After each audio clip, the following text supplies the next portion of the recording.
Hi everyone, welcome to Doctor's Adda. मेरा नाम है Bharti and I am your NEET counseling expert and a biology educator as well. और as a educator and a counseling expert मैं आप लोगों को ये बोल रही हूँ कि जनवरी एंड तक आपके एप्लीकेशन फॉर्म्स जो हैं उनका नोटिफिकेशन ज़रूर आ जाएगा। और अगर मैं नोटिफिकेशन की बात करती हूँ यानी कि एप्लीकेशन फॉर्म भरने की बात करती हूँ, देयर आर सर्टन डॉक्यूमेंट्स जो आपको अभी with in this 1 month period आपको अगर आपके पास नहीं है तो वो बनवा के रख लेने हैं।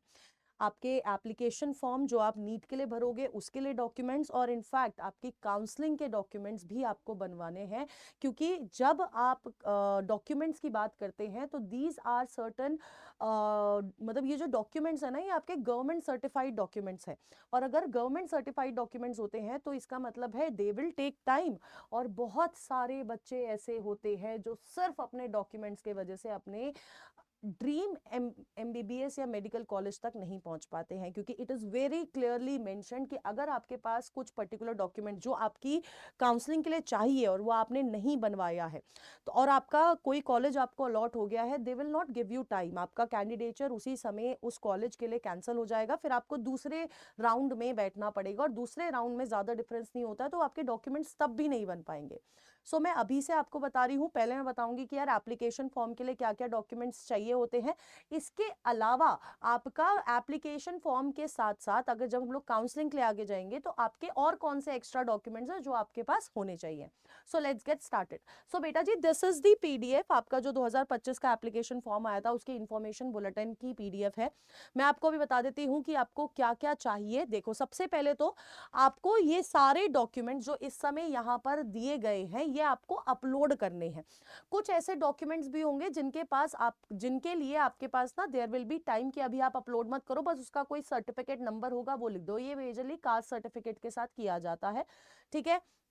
आधार कार्ड अपडेट करा लेना पहली चीज। अब सबसे इंपॉर्टेंट देखो, आप जो भी फोटो आप क्लिक कराओगे आप ये मान के चलो कि जैसे आधार कार्ड वाली फोटोग्राफ होती है ना वो आपकी यूनिवर्सल फोटोग्राफ है, ऐसे ही आपने जो नीट के एप्लीकेशन फॉर्म के लिए आप फोटोग्राफ खिंचवाओगे ये फोटोग्राफ आपके पास तब तक होनी चाहिए जब तक आपको कॉलेज में एडमिशन ना मिल जाए। मतलब you should have that photograph, है ना। मतलब आप इसकी एक्स्ट्रा कॉपी संभाल के रखोगे, जो आप नीट के एप्लीकेशन फॉर्म में भरोगे वो उसकी एक्स्ट्रा कॉपीज आपके पास होनी चाहिए, ठीक है। नेक्स्ट आपको सेम फोटोग्राफ, एक तो पासपोर्ट साइज फोटोग्राफ होनी चाहिए ये वाली, और आपकी एक पोस्ट कार्ड साइज फोटोग्राफ होनी चाहिए जो आपका एडमिट कार्ड आता है उसमें भी लगाई जाती है। पोस्ट कार्ड इस बड़ा वाला साइज, ठीक है। अब इनफैक्ट उस जब आप एप्लीकेशन फॉर्म भरते हैं तो आपकी राइट और लेफ्ट हैंड की फिंगर्स और उनके थंब इंप्रेशंस भी जाते हैं, ठीक है। Scanned signature, signature should be same, क्योंकि जब आप सेंटर पे जाएंगे अपना पेपर देने तो वहां पर सिग्नेचर मैच भी किए जाते हैं, तो आपका सिग्नेचर जो आज आप भर रहे हो वही सिग्नेचर आपको वहां पर भरना है। तो ऐसे ही कुछ भी मत बना देना सिग्नेचर को, ठीक है। इसके बाद आपका कैटेगरी सर्टिफिकेट। अब for general category student there is no certificate, मैं बहुत क्लियरली आपको मेंशन कर रही हूं। आपका फिर ओबीसी कैटेगरी का सर्टिफिकेट होता है, ओबीसी नॉन क्रीमी लेयर वाला जो सर्टिफिकेट है ये सर्टिफिकेट आपसे मांगा जाएगा अपलोड के लिए, और अगर नहीं मांगा जाता है तो इसका सर्टिफिकेट नंबर जो है आपसे मांगा जाता है, ठीक है। अब बात ये है बेटा जी, जब हम काउंसलिंग के लिए जाते हैं ना तो ये ओबीसी एनसीएल सर्टिफिकेट आपका बना होना चाहिए आफ्टर अप्रैल 2026, है ना, क्योंकि ये आपका इनकम वाला से रिलेटेड आपको मिलती है। ओबीसी और ईडब्ल्यूएस का जो होता है ये इनकम कितनी रही है उसके हिसाब से आपको ये वाली कैटेगरी अलॉट होती है। ओबीसी के साथ साथ नॉन क्रीमी लेयर अगर ऐड हो रही है तो इसमें आपकी पूरी साल भर का इनकम का सर्टिफिकेट चाहिए होता है, तो इस वजह से आपको ये बोला जाता है इट इज मैंडेटरी, है ना। ऐसा भी नहीं है मैंडेटरी नहीं है, इट इज मैंडेटरी कि आप जब काउंसलिंग के लिए जाएंगे तो ये आपका अप्रैल 2026 के बाद का होना चाहिए। तो अगर अभी आपके पास है तो आप सेम सर्टिफिकेट अपलोड कर सकते हैं, क्योंकि बहुत सारे बच्चों की क्वेरी मेरे पास आ रही थी। लेकिन जब आप काउंसलिंग के लिए जाओगे तो आपका अप्रैल में सबसे पहला काम यही होगा कि आप अपना सर्टिफिकेट बनवाने के लिए डालोगे, है ना। और खासकर अगर आप ओबीसी ईडब्ल्यूएस कैटेगरी से बिलोंग कर रहे हो तो, और अगर एससी एसटी से बिलोंग कर रहे हो तो बेटा जी उनकी वैलिडिटी काफी होती है, आपको दोबारा अगर बहुत ज्यादा पुराना है तो उसको दोबारा रिन्यू करवाने के लिए डाल देना, और अगर पुराना नहीं है ज्यादा तो इट विल वर्क, ठीक है। नेक्स्ट, अगर मैं बात कर रही हूं आपका क्लास 10th का सर्टिफिकेट आपके पास होना चाहिए बेटा जी। एक होती है मार्कशीट, ठीक है, एक होती है मार्कशीट। अब जो बच्चे अभी अभी जिन्होंने पास आउट किया होगा 12th और 10th, तो उनकी मार्कशीट और सर्टिफिकेट सेम होगा। लेकिन बहुत सारे बच्चे ऐसे भी हैं जिन्होंने बहुत पहले पास आउट किया होगा और वो ड्रॉप ईयर में होंगे, तो उनकी मार्कशीट विल बी डिफरेंट और सर्टिफिकेट विल बी डिफरेंट। तो दोनों केसेस है, ठीक है। तो आप ये मत घबराना, मैम ने बोला है सर्टिफिकेट भी होना चाहिए तो सर्टिफिकेट अलग होना चाहिए, नहीं, सर्टिफिकेट अलग नहीं होता है। आपकी जो मार्कशीट है उस पर लिखा होगा मार्कशीट कम सर्टिफिकेट, ठीक है। ये हो गया आपका। फिर आपके पास प्रेजेंट एड्रेस का और परमानेंट एड्रेस का प्रूफ अपलोड करना है, विच इज अगर आपका सेम है तो आपका आधार कार्ड। प्लीज प्लीज मेरी रिक्वेस्ट है कि यार आधार कार्ड अपलोड करा लो, अपना नाम, अपना एड्रेस, अपना मोबाइल नंबर, अपनी डेट ऑफ बर्थ, अपने पापा का नाम, सब कुछ चेक करवा लो। अगर कोई चेंजेस है तो अभी करा लो, फिर मौका नहीं मिलेगा और फिर बहुत ज्यादा प्रॉब्लम क्रिएट होगी।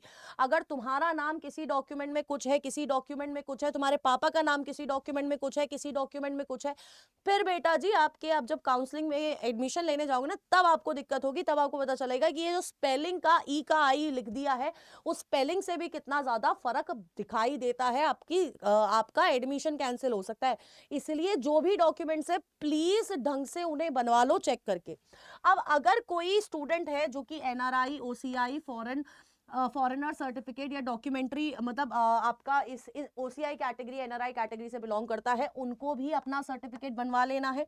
पीडब्ल्यूडी कैंडिडेट जो है उसको भी अपना सर्टिफिकेट बनवाना है। और सर्टिफिकेट के साथ साथ पीडब्ल्यूडी के जो सर्टिफिकेट्स होते हैं ना, कुछ ही सेंटर से बनते हैं।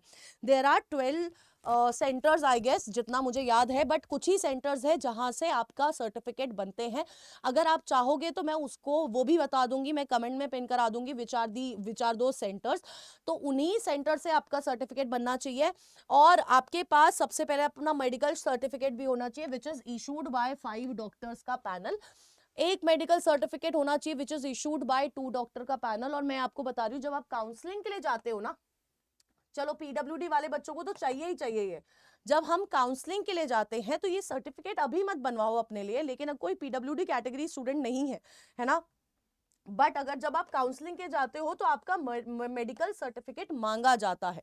कुछ कुछ खासकर जो बच्चे साउथ इंडिया से बिलोंग करते हैं, वहां पर जब काउंसलिंग कंडक्ट कराई जाती है, आप अपने काउंसलिंग के फॉर्म के साथ ही मेडिकल सर्टिफिकेट आपसे अपलोड करने के लिए बोला जाता है। एंड ट्राई, जब आप मेडिकल सर्टिफिकेट जब बनवाओगे, अभी मत बनवाओ, लेकिन आपको बनवाना है, आपके दिमाग में रखना है आपको, ये आप एक रजिस्टर्ड एमबीबीएस गवर्नमेंट हॉस्पिटल से बनवाओगे, ठीक है। मैं बहुत क्लियरली बोल रही हूं। इसके बाद अगर जैसे फॉर एग्जांपल कोई पीडब्ल्यूडी कैंडिडेट है जिसको किसी पर्सन की जरूरत है to write his exam OMR filling के लिए, है ना, तो उसको उस स्क्राइब की भी फोटोग्राफ अपलोड करनी होती है, ठीक है। सिग्नेचर भी अपलोड करना है उस स्क्राइब का, ठीक है। अगर आप और आपके उस स्क्राइब की क्वालिफिकेशन डिटेल्स भी अपलोड होती है, ठीक है। अगर आप खुद का स्क्राइब लेके आ रहे हो तो उसकी अंडरटेकिंग भी जाएगी और आपको उसका आइडेंटिटी प्रूफ भी देना पड़ेगा, ठीक है। और ये सारी चीजें, ये सारे डॉक्यूमेंट अगर आपके लिए रिक्वायर्ड है तो आपको बनाने हैं, मैंने आपको बता दिया है। अगर नहीं है रिक्वायर्ड तो आपको नहीं बनवाने हैं। लेकिन अभी से खासकर ये कास्ट सर्टिफिकेट जो होते हैं ना, इनको तो बनवाने डाल दो बेटा, फिर आपको मैं बोल रही हूँ बहुत लेट हो जाएगा, क्योंकि फिर आप पढ़ने में लग जाओगे, फिर आपकी काउंसलिंग तुरंत आ जाएगी, तब आप बनवाने डालोगे। और इस साल जब मैंने काउंसलिंग कराई है, देयर वर सो मेनी, मतलब सो मेनी, मैं बोल रही हूँ 50% बच्चा ऐसा था जिसने अपने ये कास्ट सर्टिफिकेट के चक्कर में राउंड 1 छोड़ रखा था, है ना। बहुत सारा स्टूडेंट्स ऐसे थे जिनका caste certificate was not renewed, जिनके कास्ट सर्टिफिकेट बने ही नहीं थे, दे रखे थे, जिसकी वजह से राउंड 1 राउंड 2 स्टूडेंट छोड़ने पड़े थे। बेटा with that is a big loss अगर आप अपने राउंड काउंसलिंग छोड़ रहे हो तो, ठीक है। ये तो बात होगी जो आपको उधर पर चाहिए। अब जब आप ये सारी चीजें फिल कर देते हो ना, तो आपकी करेक्शन विंडो ओपन होती है बाद में, है ना, हर साल ओपन होती है। तो जब वो करेक्शन विंडो ओपन होती है तो आप वहां पर अपना नाम, अपने पापा का नाम, अपनी फोटोग्राफ्स, अपने थंब इम्प्रेशंस, ये और सिग्नेचर, ये सारी जो बेसिक आपकी चीजें है ना, ये आप चेंज नहीं कर सकते। आप अपनी मार्क्स वगैरह चेंज कर सकते हो, वो सब कर सकते हो, लेकिन जो आपकी पर्सनल इंफॉर्मेशन है यू कैन नॉट चेंज। मतलब वो करेक्शन विंडो आएगी तो आप वो चेंज नहीं कर पाओगे। तो आपको ये सब बहुत ध्यान से फिल करना है और यही आपका ये चीज बोल रही है। नेक्स्ट, अगर मैं बात करती हूँ काउंसलिंग के लिए जो एक्स्ट्रा डॉक्यूमेंट्स आपको चाहिए, जैसे इधर क्लास 10th के डॉक्यूमेंट के बारे में बात करी गई, लेकिन क्लास 12th के डॉक्यूमेंट के बारे में बात नहीं करी गई। आपको एक गैप सर्टिफिकेट बनवाना होता है। ये बनता है आपका 100 रुपीज के स्टैम्प पेपर पे, नोटरी से जाके बनता है। ये चाहिए काउंसलिंग के लिए। अब ये गैप सर्टिफिकेट क्या है? फॉर एग्जाम्पल आपने 12th कर ली है, आपकी 12th हो गई है, मान के चलो आपकी 12th हो गई थी 2025 में, 12th हुई है, आप पेपर दे रहे हो 2026 का, ठीक है, और आप इस साल आपका नीट, आप काउंसलिंग में पार्टिसिपेट करते हो, तो आपका 1 साल का गैप है, तो 1 ईयर का गैप का आपको एक गैप सर्टिफिकेट बनवाना पड़ता है, और ये गैप सर्टिफिकेट आपको नोटरी से बनवाना है, ठीक है। आपका क्लास 12th का सर्टिफिकेट आपके पास होना चाहिए अगर आप क्लास 12th पास आउट हो। एक मेडिकल फिटनेस सर्टिफिकेट आपको बनवाना है, मैंने आपको बता दिया है, रजिस्टर्ड एमबीबीएस डॉक्टर से, आपका गवर्नमेंट हॉस्पिटल के डॉक्टर से होना चाहिए।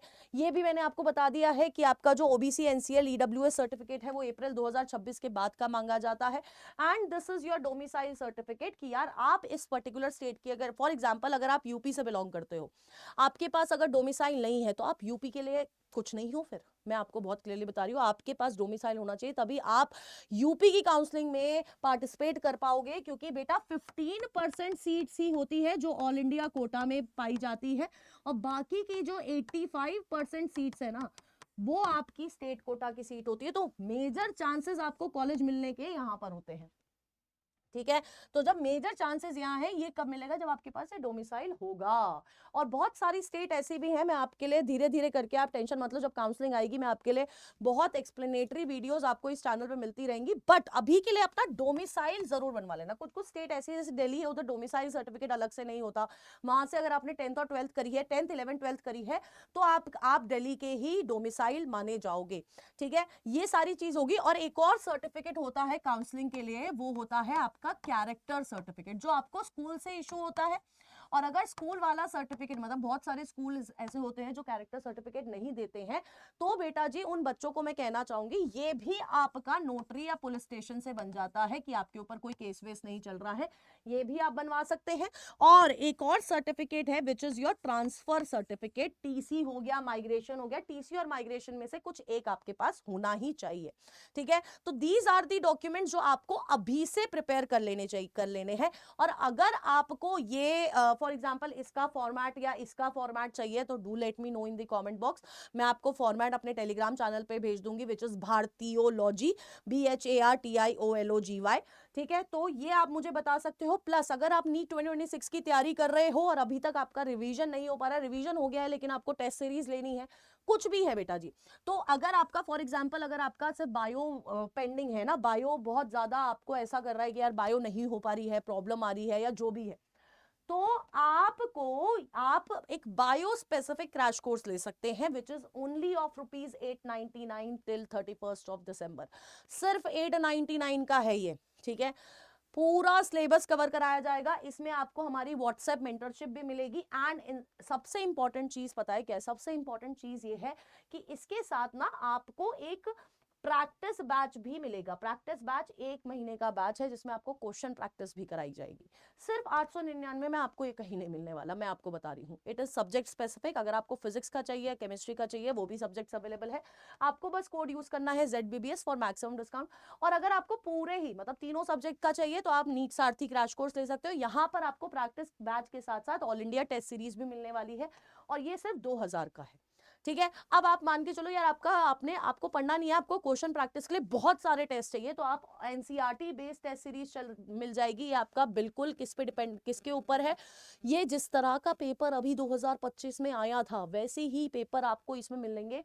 टोटल 38 टेस्ट है, आपको ऑफलाइन पहुंचाई जाएंगे विद OMR शीट्स, है ना। OMR शीट्स के साथ साथ आपको एक इंप्रूवमेंट बुक भी मिलेगी, ठीक है, जिसमें से 20 टेस्ट आपके ऑफलाइन मिलेंगे, 5 आपके ऑनलाइन टेस्ट होते हैं which are rank booster test, और 13 साल के PYQ टेस्ट भी आपको मिलेंगे। ये सब कुछ मिलेगा सिर्फ 1499 में। घर पे टेस्ट सीरीज पहुंच रही है बेटा, तो आपको बस कोड यूज करना है ZBBS। और अगर कोई भी डाउट हो आपको इसके regarding, you can contact me at my mail ID which is bharti.singh@adda247.com। और अगर डॉक्यूमेंट से रिलेटेड डाउट है तो do let me know in the comment box, and मैं आपके डाउट जरूर क्लियर करूंगी। Till then tata bye bye, take care and all the best. अगर कोई भी इंफॉर्मेशन चाहिए तो do let me know. Bye bye.